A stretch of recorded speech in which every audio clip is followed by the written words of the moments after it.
Stock మార్కెట్లో invest చేసి మీ డబ్బులు డబుల్ చేసుకోవాలనుకుంటున్నారా? సుందరరామిరెడ్డి గారి లైవ్ సెమినార్ కి అటెండ్ అవ్వండి. నమస్కారం అండి, డాక్టర్ శ్రీ ఆచార్య అనంతకృష్ణ స్వామి గారు. నమస్కారం. సో నాలా చాలా మంది ఆడపిల్లలు, ఉమెన్స్ ఎవరైతే ఉంటుంటారో బిజినెస్ రంగాల్లో రాణించాలని, డబ్బు దాచుకోవాలని, డబ్బు సంపాదించాలని ఆలోచన ఉంటుంది. కానీ ఏ విధంగా విశ్వం మనకి ఎలా సహకరిస్తుంది అంటారు? దానికి ఇప్పుడు మనం లేడీస్ క్లాస్ కూడా పెట్టబోతున్నాం కదా. Oh thank you sir. Ladies special class ఇంత చేస్తున్నాం మనము. ఒక 2 సెషన్స్ చేస్తున్నాము. తర్వాత మళ్ళీ అందరూ చాలా రిక్వెస్ట్ చేస్తున్నారు. అతి త్వరలో మనం లేడీస్ క్లాస్ కూడా డిక్లేర్ చేస్తాం. సమ్మర్లో అయితే పిల్లలకి హాలిడేస్ ఉంటుంది, వాళ్ళు కూడా రాగలుగుతారు. అందుకని చెప్పేసి కేవలం స్పెషల్గా లేడీస్ కోసం వాళ్ళు ఏ విధంగా వాళ్ళు ఇన్ఫర్మేషన్ చేసుకోవాలి, వాళ్ళు ఏ విధంగా సంపాదించుకోవాలి, ఉన్న దగ్గర ఇలా వాళ్ళు బిజినెస్ స్టార్ట్ చేయాలి అనే దాని మీద మంచి ఎక్సలెంట్ సబ్జెక్ట్ ఉంటుంది. Thank you sir, thank you, great news. అయితే మనం ఏమనుకుంటామంటే మనకి మన తలరాతలో మనకు అదృష్టం లేదని కొన్ని వాక్యాలు ఏం చేస్తాయంటే మనని నర్వస్నెస్ చేస్తాయి. మనకి ఎలా అంటే మన తలరాత అనేది దేవుడు రాస్తాడు, లేదంటే ఇంకెవడో రాస్తాడు, లేదంటే మనకి మన జాతకరీత్యా మన యొక్క జీవితం బాగాలేదు. ఇలాంటివన్నీ మనం ఏం చేస్తున్నాం అంటే మనకు తెలిసి తెలియక మనకు బుద్ధి తెలిసినప్పటి నుంచి ఇవన్నీ నమ్ముతున్నాం. ఎందుకు నమ్ముతున్నాం అంటే మనము ఈ సమాజంతో కలిసి ఉన్నాం కాబట్టి సమాజంలో జరిగే ప్రతి విషయాన్ని మనము నమ్మడం అనేది జరిగింది. దానివల్ల ఏమైపోయిందంటే నా జీవితం ఇంతేనేమో, ఇలాగే ఉంటుందేమో. చాలా మంది లేడీస్ చూశాను, వాళ్ళకి ఏంటంటే ఆత్మన్యూనత భావం ఎక్కువ, ఇన్ఫీరియారిటీ కాంప్లెక్స్ ఎక్కువ. అంటే నేను ఎందుకు ఇలా ఉన్నాను, ఒకటి కుంగిపోవడం, నాకెందుకు ఇలా జరుగుతుంది, 2 నేనేం చేయలేకపోతున్నాను, ఈ 3. దీని నుంచి ముందు బయటపడాలి, ఈ 3 నుంచి బయటపడాలి. అంటే ఇక్కడ ఏం చెప్పాలి, దానికి రివర్స్లో చెప్పాలి. నేను ఏదైనా చేయగలను, నేను చాలా బాగున్నాను, రివర్స్లో చెప్పాలి. ఇక్కడ మన సబ్జెక్ట్లో ఏం చేస్తామంటే ఏదైనా సరే, ఏదైతే మనకు నెగిటివ్ ఆలోచనలు వస్తాయో లేకపోతే మనకు నర్వస్నెస్ ఏదైతే కలిగిస్తుందో సింపుల్గా దాన్ని మనం పాజిటివ్గా మార్చుకోవాలి. అంతే, ఏదైనా కావచ్చు. దానివల్ల ఏమవుతుందంటే జీవితంలో ఎదుగుదల అనేది కనిపిస్తుంది. మనం ఏం చేస్తామంటే ఒక సమస్యను పట్టుకొని, నేను ఇంతకుముందు కూడా చెప్పాను, ఆలోచన అల్లిక ఎలా ఉంటుందంటే మనం ఒక విషయాన్ని ఆలోచించినప్పుడు దాని వెనకాల పదే పదే పదే పదే ఆలోచనలు వస్తాయి. దీనికి నేను గతంలో కూడా ఒకసారి చైనా సామెత గురించి చెప్పాను. చైనా సామెత ఏం చెప్తుందంటే నువ్వు ఏం చేస్తున్నావో అది మాత్రం నీకు కనిపించాలి, ఇంకేం కనిపించదు. ఒక వ్యక్తి నది దగ్గరికి వెళ్ళాడు చేపలు పట్టడానికి. దేనికోసం వెళ్ళాడు ఆయన? చేపలు పట్టడానికి వెళ్ళాడు. మనం చేపలు పట్టడానికి వెళ్ళాం అనుకోండి, సపోజ్ అక్కడ కూర్చున్న తర్వాత ఏనిపిస్తారంటే అనుకోకుండా నదిలో ఏదో కొట్టుకొస్తుంది, దూరం నుంచి ఏదో కొట్టుకొస్తుంది. నువ్వు చేపలు పట్టడానికి వెళ్ళావు, ఇది వదిలిపెట్టేసి అక్కడ ఏదో వస్తుందని ఆలోచన మారింది. ఓకేనా? మారిన తర్వాత అదొక శవం ఉంది. ఓకేనా? అది ఆ శవం కాగానే అది మనిషా లేకపోతే పశువా అని ఒక ఆలోచన వచ్చింది ఎమ్మటే. ఆ తర్వాత కొంచెం దగ్గరికి రాగానే మనిషి అని తెలియదు. ఎమ్మటే అది ఆడనా మగనా అనే ఆలోచన వచ్చేస్తుంది. ఆ తర్వాత ఒక మగ శవం అనేది తెలియదు. అది దగ్గరకు వచ్చేస్తుంది. దగ్గరకు వచ్చిన తర్వాత ఇది ఎలా చచ్చిందనే ఆలోచన వచ్చింది. ఆలోచన అల్లిక ఎంత దూరం వెళ్ళిపోయింది. అది ఇది అసలు ఎలా చచ్చింది, అసలు ఎవరైనా చంపేశారో తనకు తను చచ్చిందా, ఇవన్నీ నీకు సంబంధం లేదు. నీ ఆలోచన ఏంది? చేపలు పట్టడం. కేవలం నీకు చేపలు పడ్డాయా లేదా, ఎన్ని పడ్డాయి, దాంతో నీ పని అయిపోయిందా లేదా, అక్కడ ఏం జరుగుతున్నా అనేది నీకు అనవసరం. అర్థమైంది? అంటే మనం ఏం చేస్తామంటే మన చుట్టుపక్కల ఏం జరుగుతుంది, మన పక్కింట్లో ఏం జరుగుతుంది, వాళ్ళ జీవితానికి మన జీవితాన్ని మనం పోల్చుకోవడం, దీనివల్ల ఏమవుతుందంటే మీ చేపలు పట్టడం మర్చిపోతారు మీరు. ట్రూ. మన సబ్జెక్టులు ఏంటంటే చేపలు పట్టడం అంటే డబ్బు సంపాదించడం. మీరు ఏం చేస్తున్నారు అనేది సంబంధం లేదు. ఇక్కడ ఎంత సంపాదించడం అనేది ముఖ్యం మన సబ్జెక్ట్లో.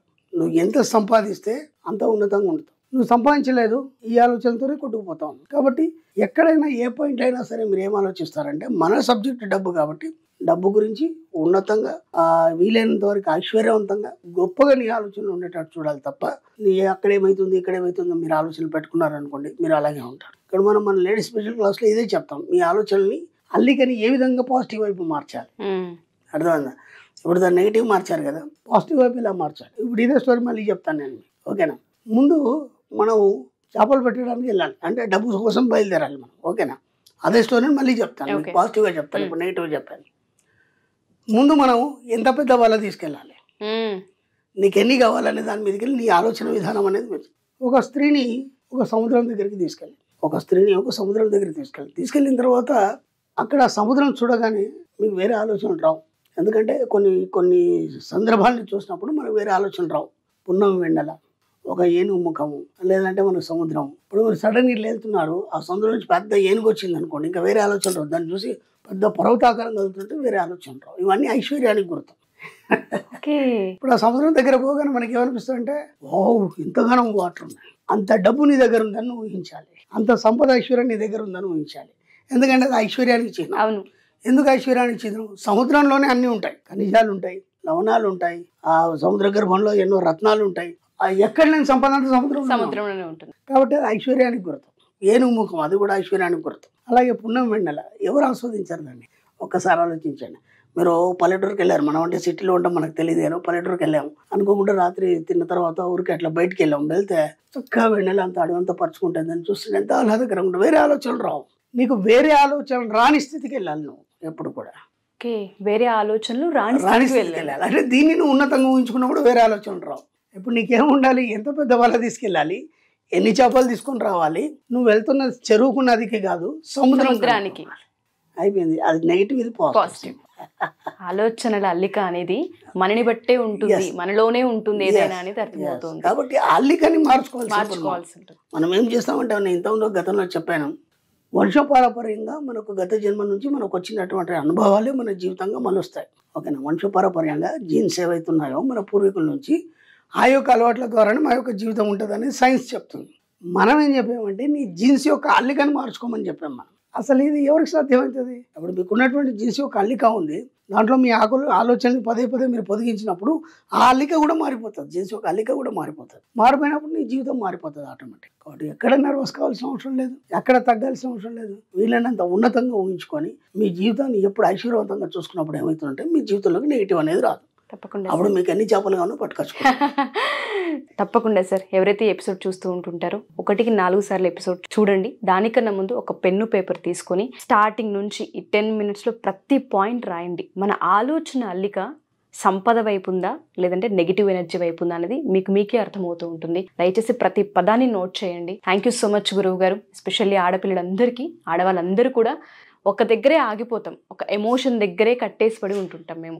ఆ ఆలోచన అల్లికని కొంచెం మార్చగలిగిన జీవితాలు బాగుంటాయని స్టార్టింగ్ లో కూడా చెప్పాను కదా, ఈ అల్లికంతా మీకు సెంటిమెంట్ చుట్టూ తిరుగుతూ ఉంటుంది. ఎగ్జాక్ట్లీ. మీరు దాని నుంచి బయట పడలేరు. ఎలా ఉంటుంది అంటే అంటే మీకు ఏమనిపిస్తుంది అంటే చీమలో తేనెలో పడ్డ చీమలాగా అనిపిస్తుంది. ఇప్పుడు తేనెలో చీమ పడింది, అది తాగలేదు, బయటికి రాలేదు.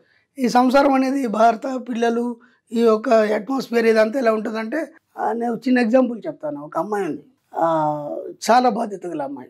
ఓకే, ఏదైనా సరే వాళ్ళ ఫ్యామిలీలో అందరూ ఆమెకే చెప్తారని, అంటే ఈవెన్ అన్నీ తీర్చాలి.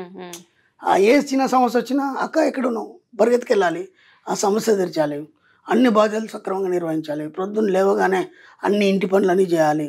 అసలు ఆమె అంటే అమ్ము ఆమె పేరు చెప్తే ఆమెనా చాలా గ్రేట్ అనేది. ఓకే, అంతవరకు ఓకే, బాగానే ఉంది, నేను కాదని అంటానులే. విచిత్రం ఏంటంటే మన సబ్జెక్ట్లోకి వచ్చినాక అది అంతా మారిపోయింది. ఇప్పుడు ఎందుకు మారిపోయిందంటే తనని తాను తెలుసుకుంది, తన వ్యక్తిత్వాన్ని ఉన్నతంగా తీర్చిదిద్దుకోవాలి, దానికి ఆమె అడిగేసింది. దానివల్ల ఏమైందంటే ఇంతకుముందున్న లైఫ్ కంటే ఈ లైఫ్ వేరు, అది వేరు అనేది తెలిసింది. ఇప్పుడు ఆమె ఎవరి దగ్గరికి పోవట్లేదు. ఓకేనా? ఆ చిన్న సమస్య సక్కాన్ని పిలుస్తుంది కదా, ఇప్పుడు అసలు ఎవరికి ఫోన్ చేయట్లేదు. ఓకేనా?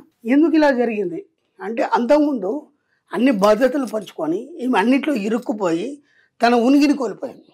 అప్పుడు ఏమైంది, వాళ్ళ సమస్యల్లో ఈమె ఇరుక్కుపోయింది. పెద్దరికాన్ని వహించినప్పుడు అన్ని బాధ్యతలు వహించాలి కదా, అప్పుడు డబ్బుల విషయంలో కావచ్చు, ఇంకే విషయంలో అన్నిట్లో ఏమి ఇరుక్కుపోయింది. అప్పుడు అది గొప్ప అనుకుంది. ఇప్పుడు అనిపించింది అదంతా వేస్ట్, అసలు నేను ఎక్కడున్నాను, ప్రపంచం ఎక్కడుంది, ఇదంతా ఫ్యామిలీ ఎక్కడ ఉంది అనేది 3 బేరేజ్ వేసుకొని మన క్లాస్కి వచ్చిన తర్వాత ఈరోజు ఆమె ఇండివిజువల్గా చాలా ఉన్నతంగా ఉంది.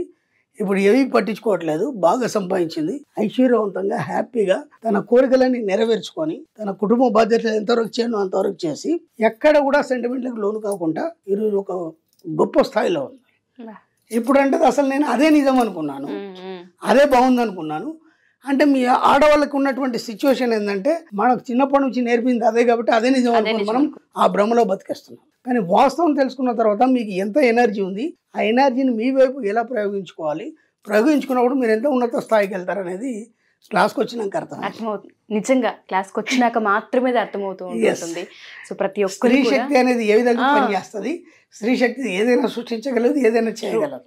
అదే ఆడవాళ్ళ కోసం స్పెషల్ క్లాసెస్ డేట్స్ అతి త్వరలో అనౌన్స్ చేయాలని కోరుకుంటున్నాను. నేను కూడా పార్టిసిపేట్ చేయాలని ఎదురు చూస్తున్నాను. Thank you sir, thank you so much. Thank you.